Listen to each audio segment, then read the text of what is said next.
नमस्कार मैत्रिणींनो, रशू सेवा रेसिपीमध्ये तुमचे मनापासून स्वागत। आज मी तुम्हाला रव्याच्या व खोबऱ्याच्या सांजोऱ्या कशा बनवायच्या ते सांगणार आहे। अक्षय तृतीया जवळ आलेली आहे आणि आता महाराष्ट्रात आपल्या प्रत्येक घरामध्ये सांजोरी किंवा करंजी हा पदार्थ कंपल्सरी असतो। चला तर मग बघूया आज रवा, खोबरे आणि गूळ याच्या सांजोऱ्या कशा बनवायच्या।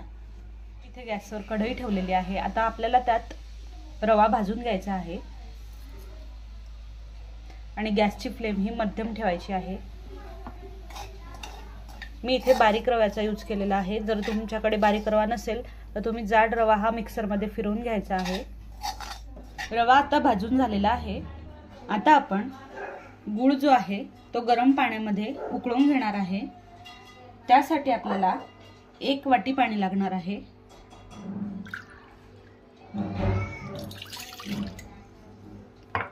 त्यात आपण गूळ टाकायचा आहे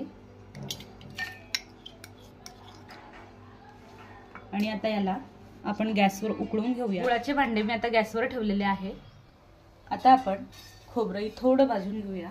खोबऱ्याला लाल करायचं नाहीये, अगदी मंद आचेवर फक्त त्याचा वास आला म्हणजे बंद करायचं आहे। खोबरं मंद आचेवर भाजायचं आहे। खोबऱ्याला ब्राऊन होऊ द्यायचं नाहीये। थोडं खोबरं गरम झालं म्हणजे त्याला काढून घ्यायचं आहे। आता मी गॅसची फ्लेम बंद करत आहे। तर रवा हा भाजून झालेला आहे। त्यात आपल्याला गुळाचे पाणी टाकायचे आहे। पाणी हे आपण गाळून घेणार आहे। त्यात आपण खोबरेही घालणार आहोत आणि व्यवस्थितरित्या हे मिक्स करून घ्यायचं आहे।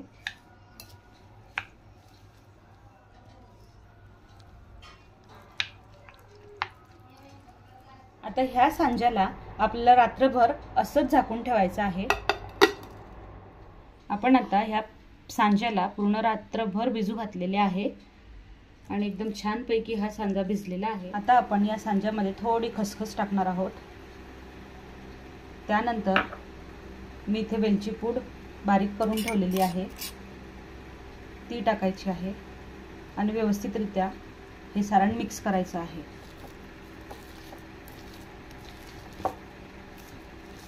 आता आपण सांजोरीसाठी पीठ भिजवूया।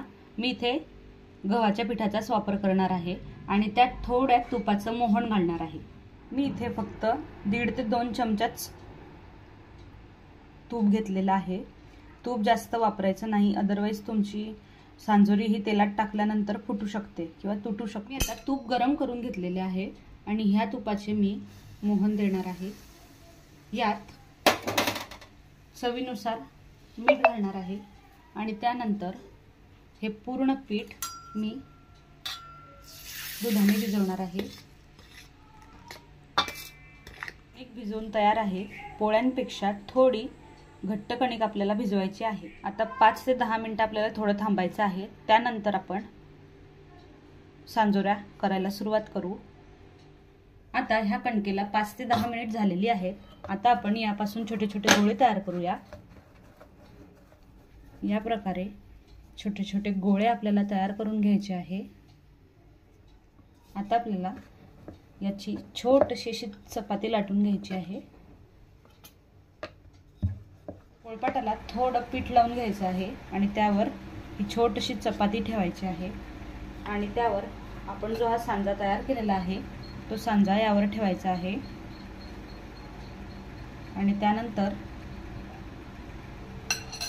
याला असा व्यवस्थितरित्या शेप द्यायचा आहे। तुम्हाला कुठल्या शेपचा हवा आहे तसा तुम्ही करू शकतात। त्यानंतर याला साइडने थोडंसं दूध लावून घ्यायचं आहे।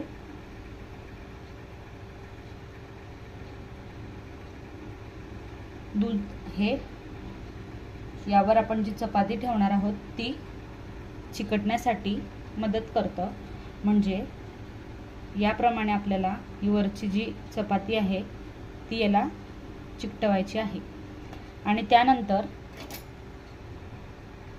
या प्रकारे हिला व्यवस्थितरित्या टर्न करून कापून घ्यायचं आहे।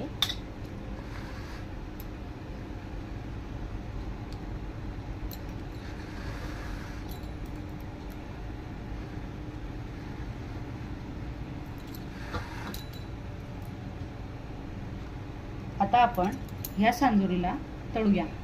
आता कढईमध्ये तेल तापायला ठेवलेलं आहे आणि गॅसची फ्लेम ही कमी ठेवलेली आहे। तुम्हाला जर वाटलं तर तुम्ही तुपाचा सुद्धा वापर करू शकतात। आता आपण ही सांजोरी तळूया। आता आपण सांजोरी तळूया।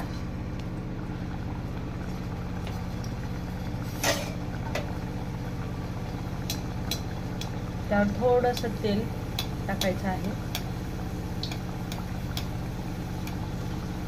आता आपण सांजोरीला उलटवून बघूया।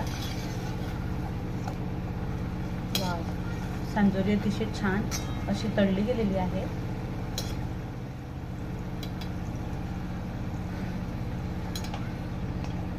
इथे सांजोरी तयार झाली आहे, तुम्ही बघू शकता। गव्हाच्या पिठाच्या आणि रव्याच्या सांजोऱ्या आता तयार आहे आणि अगदी छान तळल्या गेलेल्या आहेत, तुम्ही बघू शकता। जर तुम्हाला माझी ही रेसिपी आवडली असेल तर प्लीज माझ्या चॅनलला लाईक, सबस्क्राईब आणि शेअर करा। थँक्यू।